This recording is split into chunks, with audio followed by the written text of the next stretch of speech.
In tonight's Top Gear, our car of the year, the Ford Mondeo, takes on its rivals. All of them. Going Dutch, but it'll cost you. The £150,000 Spyker Spider. And Peugeot's 307. Is it one better than the 306? If you live somewhere like this and you're in the market for a new car, then you might just be thinking about buying one of these, a family saloon. hang on. Suburban cul-de-sacs? Family saloons? Is this some dodgy Sunday evening sitcom or what? No, Jason, love, things have changed. The family saloon has been transformed beyond all recognition. Expectations have risen and people won't tolerate any rubbish. Absolutely.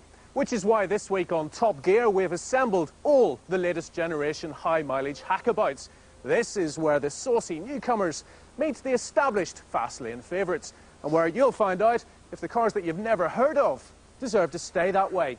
Plus, can our current car of the year, Ford's sparkling Mondeo, hang on to its crown? They're all contenders, sure, but they're not all winners. So, which of them holds the key to the luxury family apartment in Florida, and which will get you no further than a ramshackle holiday hut in Hunstanton? That's the question. Now, whether you're a private buyer, a family man who's just shopping around, or indeed the fleet manager about to write a rather large cheque for a job lot of the blighters, you're actually pretty lucky. There's no such thing as a truly bad car these days. Truly dull, on the other hand, is a cinch, and two of our contenders have tripped up before they've even got into the ring. The Mazda 626 may come from the company that brought us the world's favourite roadster, the MX-5.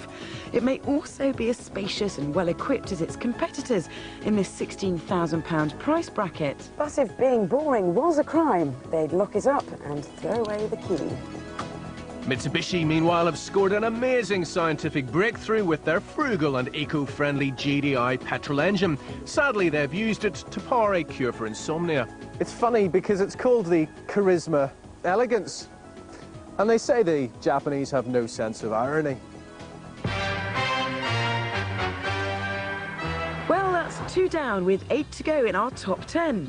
Join us later when we continue our countdown to the best family saloon around.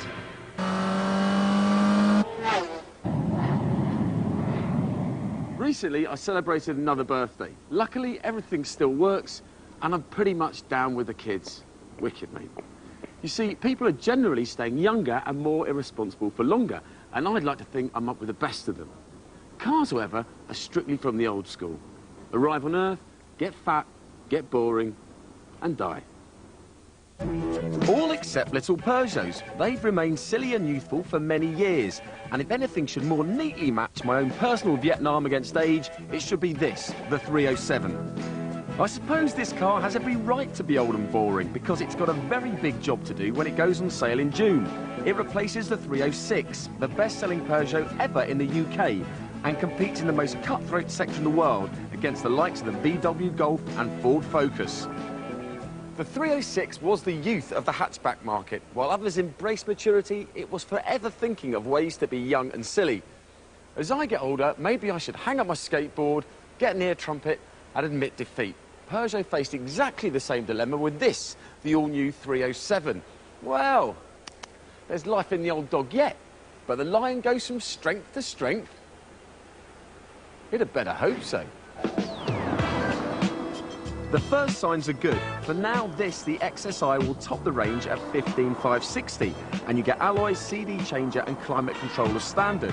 Across the range, all have power steering, electric windows and remote central locking. And for that Peugeot, I salute you. And speaking of saluting, there is no better car from which to meet or greet than this. But it's not particularly the high driving position I have a problem with. It's this deep dashboard and nose disappearing away at the end. It reminds me of an MPV.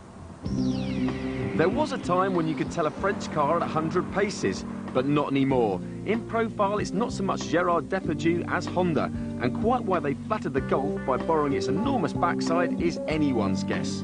You know, this car is like the girl you used to fancy at school, who years later doesn't care about her weight and is a lot more interested in kids than anything else. The thing about that girl is she's only doing what comes naturally, and so's the 307. based on an old family hatchback. It's wider, taller, longer and heavier in order to make it a better one. It looks like it's fulfilling the first part of my prophecy and getting fatter, but boring? Well, what if I was to say to you that Peugeot knocked it together with an MPV firmly fixed in their minds? It's not exactly going to have 306 drivers jumping in the air kicking their heels, is it? Of course, the larger dimensions make for an easier life. The boot's a good size, and there's more space in the back than a Ford Focus. And that sort of stuff is important to a family. And then we come to the headroom. There's so much of it. If you've recently pulled a pumpkin-headed girl with a mad, out-of-control afro, this is your chariot of choice. I hold the Volkswagen Golf responsible for the direction the once reckless hatchback has taken, but I will forgive it for the effect on interiors. Air vents are all flush to the fascia, and gone are the days of rickety switches and slidey heater controls. It's all very grown up. Being sensible isn't enough, though, because there are plenty of cars out there that will do the job, but not that many you can have fun in whilst you're doing it. You didn't expect Peugeot to let you down, did you? The ride on this car flatters its size, and so does the handling. A family hatchback doesn't need this grip, poise or steering, but it turns a sensible family purchase into a thoroughly gratifying one. A top speed of 127 miles an hour and 0 to 60 in around 9 seconds puts it up there with its contemporaries, and this sweet 5-speed gearbox completes an enjoyable driver's car. Just how Peugeot has always loved to make them.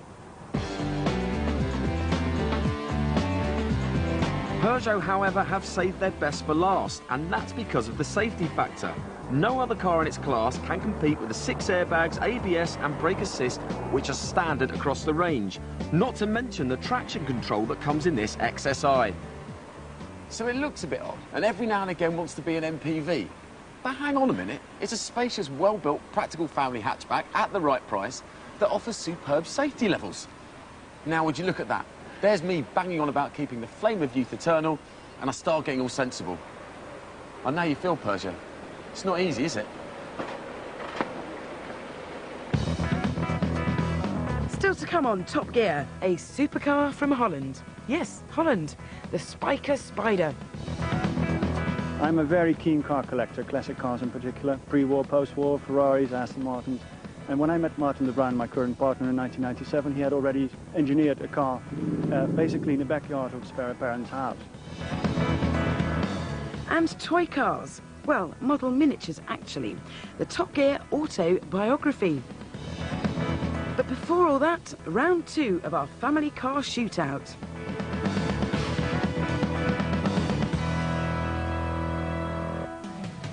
Welcome back to our saloon survey. We've already had 2 from Japan, and it looks like another Nipponese no-no is heading down the walk of shame. So, where's Jason? Actually, I've just been having a little lie down in that hotel. It's just what you need. It's functional, reliable, great value for money. No, not that. That. The Toyota Avensis. It's made in the UK, which economically is good. It's very, very roomy, which space-wise is good. The 2-litre VVTi engine is refined and punchy, which mechanically is good. It also comes with a great warranty, and Toyotas, as we all know, always score very highly in the JD Power survey. So customer satisfaction is good. But you don't just want good, you want great. Still, at least it's not lying on its deathbed. As the Grim Reaper gets ready to whisk Vauxhall's most unloved up to the big company car park in the sky, can I just say one thing? It's got a great engine.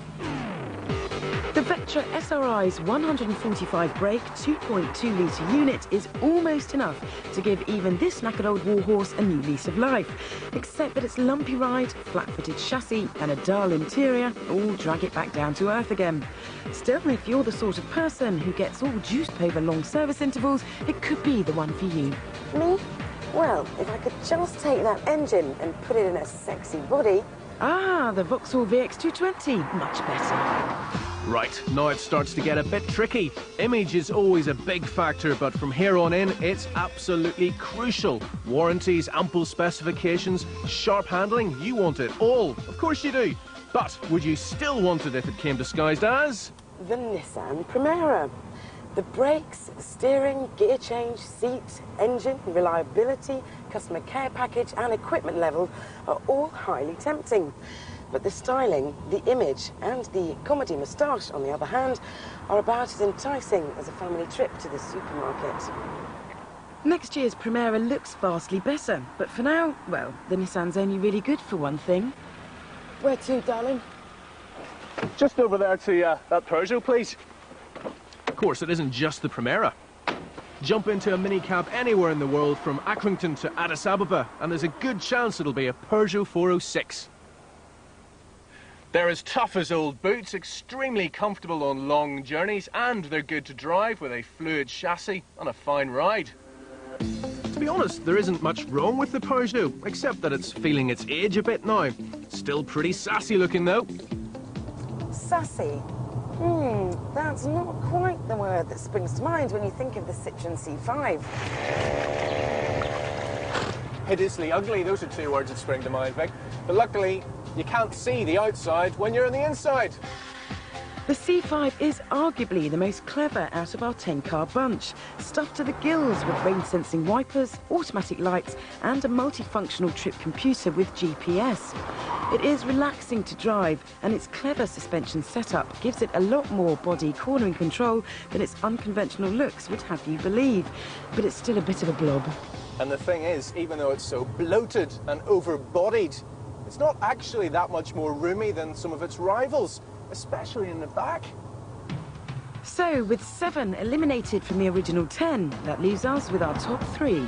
Join us later when we'll reveal what it takes to get into the Premier Division.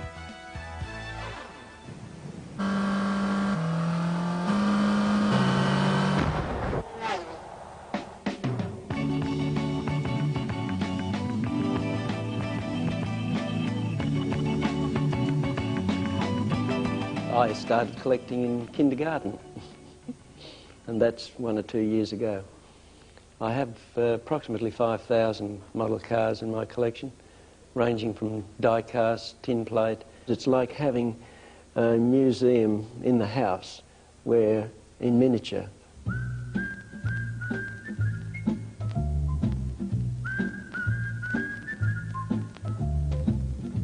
Initially they were called modelled miniatures, and were part of the Hornby series. These were die-cast in lead. In 1934-35, the introduction of the zinc alloy called Mazak, which is a lot cheaper, more robust, less fragile, and generally easier to mould. And with that, there became a change of name from model miniatures to dinky toys, which was the start of collecting for a great many people.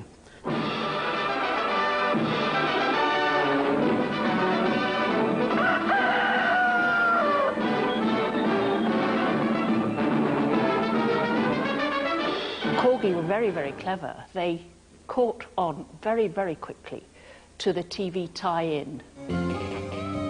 The James Bond Aston Martin, made by Corgi, is probably one of the most important toy cars ever made. They made over 14 million of them for a start, and it made Corgi's fortune. It gave adults the excuse to play with toys. The Japanese die-cast models are particularly interesting.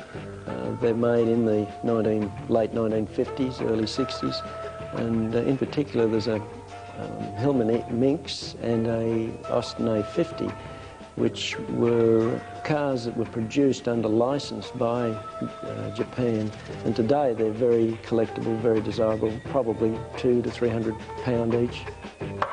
One of the stars in the past has been this beautiful little Triumph 1800. And this is not a laundry tag, it's actually the original factory colour scheme tag. And I think this will probably make £5,000–6,000.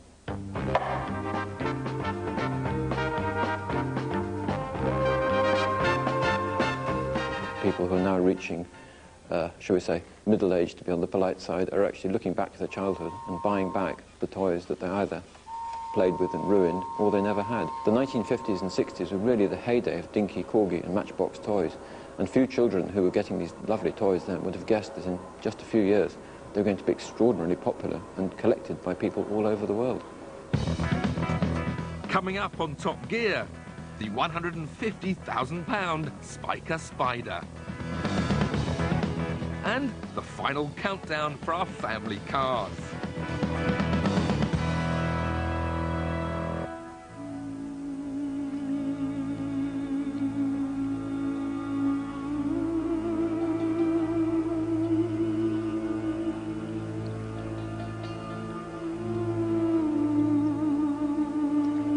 Nulla tenaci in via est via. For the tenacious, no road is impassable. So it's obviously the latest concept car from some exotic Italian styling house. No, the body panels are created in Coventry, England. So it's British. It's powered by an Audi V8 4.2-litre engine. So it's German. No. This is our latest creation. It's the Spyker C8 Spider from Holland. So it's Dutch, which is why we've come to the south of France to put it through its paces. For most of us, supercars are dream cars. But for Victor Muller, it wasn't enough just to collect them. His dream was to create his own, and then, with prices starting at £150,000, tempt buyers away from their Ferraris and Lamborghinis. But it'll need more than just a pretty face to do that. For starters, it needs to be pretty light if it's to outrun them. That Audi V8 burbling away behind me may have the same 400 horsepower as a Ferrari 360 Modena, but it's about 100 bhp short of some of those harmonious Italian V12s. And light it is, because this Spyker has been completely handcrafted in aluminium, making it a slimline 1,000 kilos and giving it a better power-to-weight ratio than any of its rivals.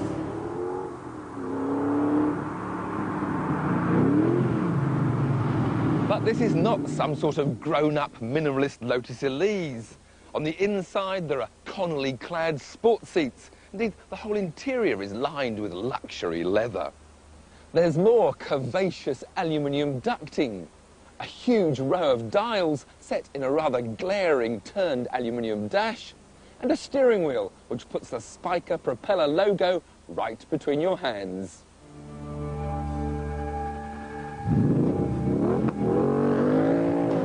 On the move, it becomes a poser's paradise.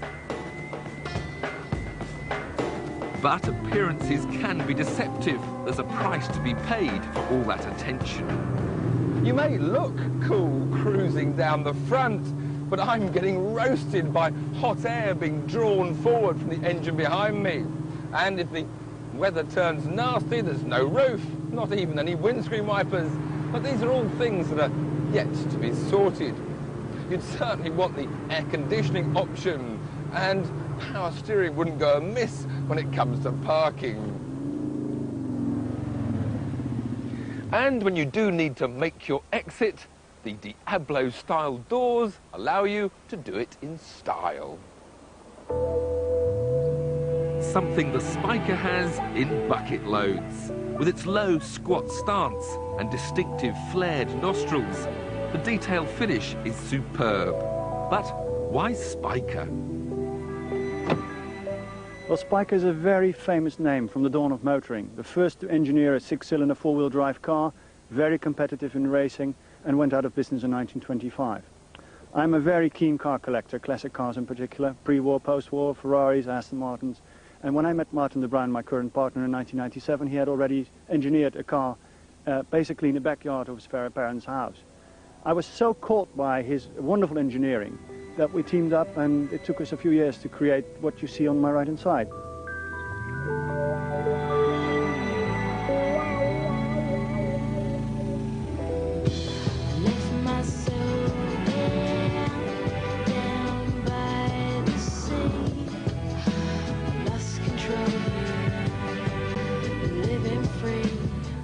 The thing is, Victor doesn't just dream of selling road cars, he plans to take the historic Dutch mark to Le Mans. So it not only needs to cruise well, it needs to handle well. We took the C8 to one of Bernie Ecclestone's latest acquisitions, the Paul Ricard circuit north of Marseille, just before it undergoes a major overhaul. There may not have been a Grand Prix here for over 10 years, but the track itself is still as demanding as ever.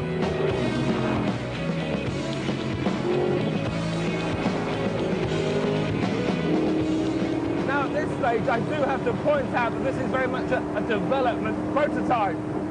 It leads a fair bit of development. Indeed, this is the only Spyker C8 in existence. Now, they've certainly got all the basics right. The car is very close to being good, but at the moment, it sort of walks through corners rather than handling them, and this heavy steering is still too heavy on the track. It doesn't give me the feedback I want. Without that feel, you just never seem to know when the back is going to suddenly step out on you. This doesn't mean to say the Spyker can't ever be a good handling car. It just needs those hours and hours of testing and refinement.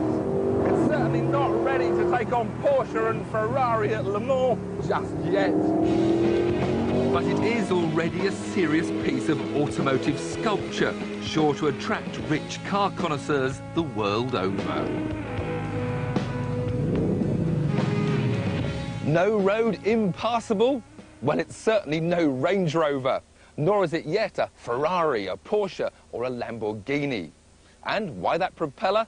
Well, Spyker also used to make First World War biplanes. The question is, will Victor's dreams ever take off?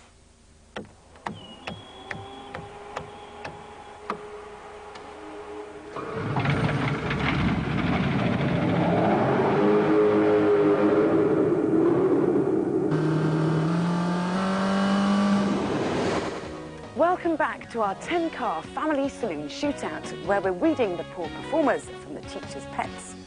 Character, ability, personality, these cars are all playing right at the top of their game. They're not just humble family transport, they're truly gifted all-rounders. So, let's meet our top three then. Actually, Jace, it's 4. We've forgotten one. No, we haven't, have we? We have. We've forgotten someone. And it's easy to see why. Because our star performer is a bit of a plain Jane. She's hiding her light under her bushel. She's the one in the NHS specs who never got a date. Oh, if only the boys could see under her dowdy image and meet the real her. The Accord from Honda, who currently supply not 1 but 2 Formula 1 teams with engines.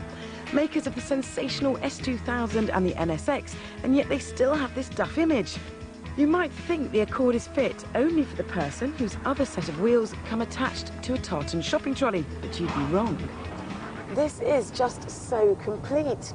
It's got a powerful, punchy 2-litre VTEC engine, a fine chassis, terrific motorway smoothness, impressive Euro NCAP crash test results, and a Made in Britain stamp. It's all here. The only thing that's missing is a dashing image. Image? Well, we try not to get too obsessed with it on Top Gear, but what the Accord so painfully lacks, the Volkswagen Passat has in spades. Few things in life at this sort of money feel this good. Honestly, we're talking about £30,000 worth of Audi-style quality at round about half that amount. So when you're buying a Passat, you're not only getting class, you'll be making your bank manager, your accountant, and your personal trainer very happy. Whoa, those doors are heavy. They say that cockroaches could survive a nuclear war. Well, if they can, they'll all be able to drive around in Volkswagen Passats. Strangely enough, the Passat's weakest link is the way it drives. It currently outsells the Ford Mondeo across Europe 2-1, but I doubt that many of those people actually enjoy driving very much. It handles like lumpy custard. Its gear change is unpleasantly notchy, and it isn't even all that fast. None of which really matters, because this is a prestige German saloon for people who can't quite stretch to a BMW, a Mercedes-Benz, or indeed an Audi. People who aren't adverse to a nice helping of lumpy custard.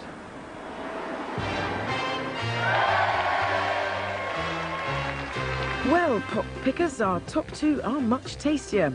They're pretty evenly matched, and we can recommend either. They're not just playing the game, they've moved it on as well. Now, car design is a constantly evolving thing. Not that you would know it from looking at half the vehicles we've assembled for our family saloon shootout. So, congratulations to Renault for pushing the envelope. The latest Laguna is strikingly different and original, and proof that you really don't have to settle for a boring old box on wheels. Now obviously there's no point looking like Jennifer Lopez if you're planning to behave like Mike Tyson. Renault sensibly has compromised. The Laguna might not be the sharpest handling car of our bunch, but it still feels very nicely balanced. Its long-distance comfort levels are exemplary, and it flows down the road with the sort of easy grace and poise that is simply beyond most of its rivals. It does most things very, very well, and nothing very badly. Unless you happen to be phobic about grey plastic. There's too much of it in what is otherwise an excellent cabin. And remember, it's just scored full marks in the Euro NCAP crash tests. The Renault Laguna is a stylish, modern European car rather than a quirky French one. But its slightly soft character means that it can't quite depose our current car of the year, the Ford Mondeo. It's not quite a crushing victory for the brilliant Ford, but for this sort of money, there really aren't many cars around that can do the job of hauling shopping, the family and dogs around the country quite so thoroughly. Of course, nobody's perfect, and with thousands of new Mondeos now hitting our roads, well, I'm even less of a fan of the way it looks than I was 6 months ago. This lack of visual adventure hardly matters when you're driving. Ford worked incredibly hard to get the Mondeo right, and it has all the decorum of a bigger, more expensive car. And normally, I absolutely hate being a passenger, but it's no big problem in the Mondeo. This really does feel like a classy cabin. Okay, it's not that imaginative, and I really don't like this nasty little clock here, but otherwise, it feels very high quality. And it's like a limousine in the back. Now, honestly, there's enough room for our burly cameraman and the sound man, and they both had very large lunches, fish and chips, in fact, with onion rings on the side.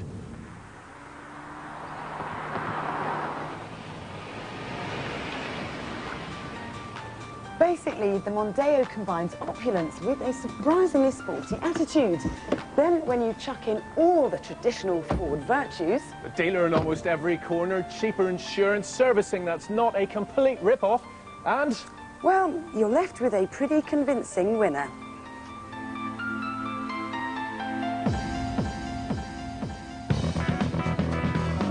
On Top Gear next week, it's a roadster riot. The Lotus Elise is under attack.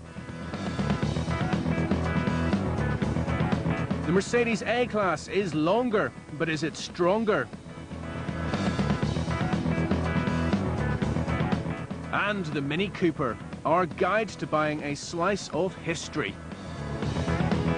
Stay with us with Stephen Pulley.